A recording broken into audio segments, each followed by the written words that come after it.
हरियाणा के झज्जर जिले के बहादुरगढ़ में इनेलो के प्रदेश अध्यक्ष नफे सिंह राठी हत्याकांड को 8 से 9 दिन का वक्त गुजर चुका है। 2 आरोपी इस मामले में गिरफ्तार हुए हैं।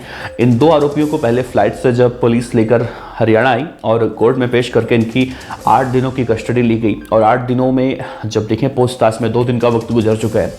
तो इस पूरे हत्याकांड में अब कई खुलासे ये शूटर कर रहे हैं, जिससे अब निकलकर सामने आया है, जिसके बाद ये कहा जा रहा है कि इस पूरे मामले में हो ना हो नंदू गैंग का अब हाथ क्लियर माना जा रहा है।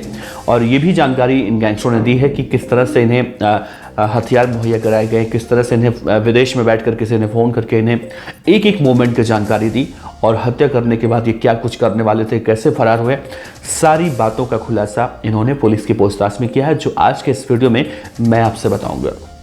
उम्मीद करते हैं इस वीडियो के अंत तक आप बने रहेंगे। खासतौर से नफे सिंह राठी हत्याकांड के मामले में हम आपको पल पल की जो भी अपडेट आती है हम आप तक पहुंचाते हैं। तो इस बार भी एक अपडेट आई है और इसमें काफ़ी कुछ नया एंगल है, तो ज़रूर इस वीडियो को सुन सकते हैं, देख सकते हैं।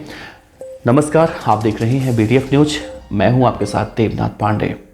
दरअसल हरियाणा में इनेलो के प्रदेश अध्यक्ष नफे सिंह राठी की हत्या के मामले में पुलिस ने गोवा से पहले 2 लोगों को गिरफ्तार किया। पुलिस अब कह रही है कि वारदात में शामिल जो आरोपी हैं, इनको विदेश में से बैठकर कोई फ़ोन पर इन्हें गाइड कर रहा था। उन्हें गैंगस्टर कपिल सांगवान हथियार मुहैया करवा चुका था और इस वारदात को अंजाम देने के बाद ये दोनों आरोपी गोवा में जाकर छिप गए थे। बीती 25 फरवरी को झज्जर जिले के बहादुरगढ़ में इनेलो के प्रदेश अध्यक्ष की गाड़ी पर ताबड़तोड़ हमला होता है, जिसमें नफे सिंह राठी और एक कार्यकर्ता उसी वक्त मारे जाते हैं। पुलिस के अधिकारी अब ये कह रहे हैं कि आशीष और सौरभ उर्फ सचिन हरियाणा पुलिस की स्पेशल टास्क फोर्स, जिला पुलिस और दिल्ली पुलिस की स्पेशल सेल के जॉइंट ऑपरेशन में इन्हें गोवा से बदमाशों को गिरफ्तार किया गया था और इन आरोपियों को विदेश में बैठा एक हैंडलर निर्देश दे रहा था। सीनियर पुलिस अधिकारी ने इस पूरे मामले में कहा है कि आशीष, सौरभ, नकुल और अतुल ने 25 फरवरी को नफे सिंह और किशन की गाड़ियों पर खुलेआम फायरिंग की थी। गोवा में हुए इस ऑपरेशन में, जैसा मैंने जिक्र किया, कि दिल्ली पुलिस की स्पेशल सेल की टीम शामिल थी। आशीष और सौरभ दिल्ली के नागलोई के रहने वाले हैं, जो कि ब्रिटेन में बैठकर गैंग ऑपरेट करने वाले गैंगस्टर कपिल सांगवान उर्फ नंदू से जुड़े हुए हैं, जिन्होंने कथित तौर पर सोशल मीडिया पर एक पोस्ट के जरिए नफे सिंह राठी की हत्या की अब से कुछ दिन पहले जिम्मेदारी ली थी। पुलिस के अधिकारी कह रहे हैं कि कपिल सांगवान दिल्ली में जबरन उगाही यानी एक्सटॉर्शन, हत्या और मर्डर की कोशिश के 2 दर्जन से ज़्यादा मामलों में शामिल है, जो कि साल 2020 में ब्रिटेन जाता है और वहाँ से फिर आता नहीं, वहीं बैठकर ऑपरेट करता है।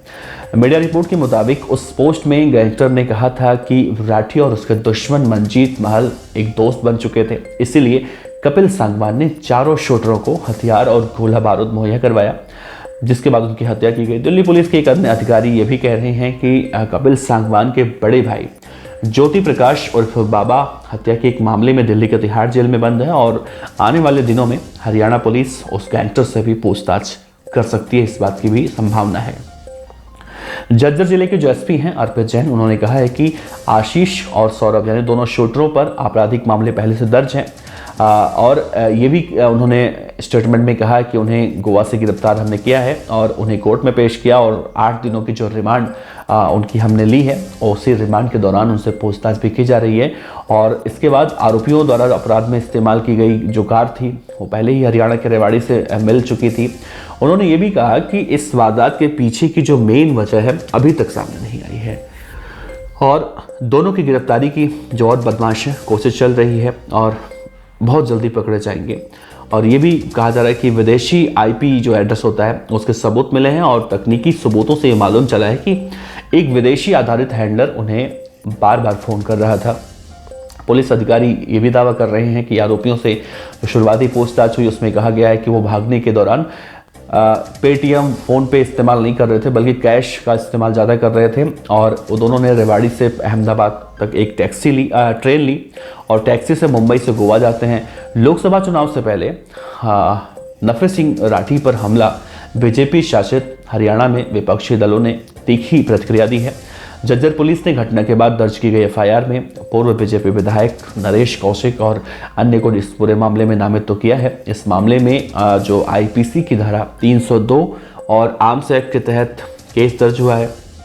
और पुलिस को दी गई शिकायत में जो राठी का भतीजा है उसने कहा है कि 5 अज्ञात हमलावर हैं जो कि एक कार में उनका पीछा करते हैं और बाहर जब वो आते हैं बराही रेलवे क्रॉसिंग के पास उनके ऊपर फायरिंग की जाती है। हरियाणा के गृह मंत्री अनिल विज ने अभी हाल ही में विधानसभा में कहा था कि नफे सिंह राठी की हत्याओं की जांच सीबीआई को सौंपी जाएगी। वहीं इनेलो के जो नेता हैं अभय सिंह चौटाला ये भी बार बार हमलावर हैं और हरियाणा की जेजेपी सरकार पर आरोप लगा रहे हैं कि राठी की जान को जो पहले से खतरा था इसके बावजूद सरकार उन्हें सुरक्षा मुहैया क्यों नहीं करवा रही थी, ये अपने आप में बड़ा सवाल है। तो ये जानकारियाँ निकल कर सामने आ रही है। पूछताछ का आज ये जानकारियाँ उन दोनों शूटरों से पूछताछ के बाद निकल कर सामने आई हैं। इसके बाद देखना अहम होगा कि क्या कुछ और नया एंगल सामने आता है और 2 शूटर कब तक पकड़े जाते हैं। लेकिन कहीं ना कहीं बड़ा सवाल उठता है कि आरोपी बहुत ही आसानी से पहले हत्या करते हैं, रेवाड़ी जाते हैं उसी गाड़ी से, रेवाड़ी में उस कार को बाकायदा पार्किंग में खड़ी करते हैं, पार्किंग में खड़ी करने के बाद वो ट्रेन पकड़ते हैं, वहाँ से अहमदाबाद जाते हैं, अहमदाबाद से फिर वहाँ से गोवा जाते हैं और इस दौरान उन्हें किसी भी तरह की कोई भनक कोई नहीं लगा पाता है, रास्ते में कोई उन्हें पकड़ नहीं पाता। इसके पीछे की सबसे बड़ी वजह थी, देखिए जब राजस्थान में सुखदेव सिंह गोगामेड़ी की हत्या हुई थी तो उस केस में थोड़ा सा अलग बात ये थी कि जो आरोपी थे उनके चेहरे बेनकाब हो चुके थे और इसमें चेहरे उतने क्लियर नहीं थे जो सीसीटीवी का फुटेज था। शायद यही सबसे बड़ी वजह रही जो आरोपियों को पकड़ने में पुलिस को इतनी मशक्कत करनी पड़ी। फिलहाल 2 आरोपी और हैं जो फरार हैं, वो बहुत जल्दी पकड़ लिए जाएंगे और नफे सिंह राठी के केस में और भी बहुत अहम सुराग निकलेंगे क्योंकि हत्या की वजह अभी भी साफ नहीं हो पाई है कि नफे सिंह राठी को क्यों मारा गया। तो दोस्तों आपको क्या लगता है कि नफे सिंह राठी को क्यों मारा गया होगा? क्या जो पहेलियां अभी तक निकल कर सामने आ रही हैं क्या इनमें से कोई वजह सही है या फिर इसके पीछे की असली कहानी कुछ और है जो आनी बाकी है? अपने विचार रख सकते हैं आप। आपका बहुत बहुत शुक्रिया। नमस्कार।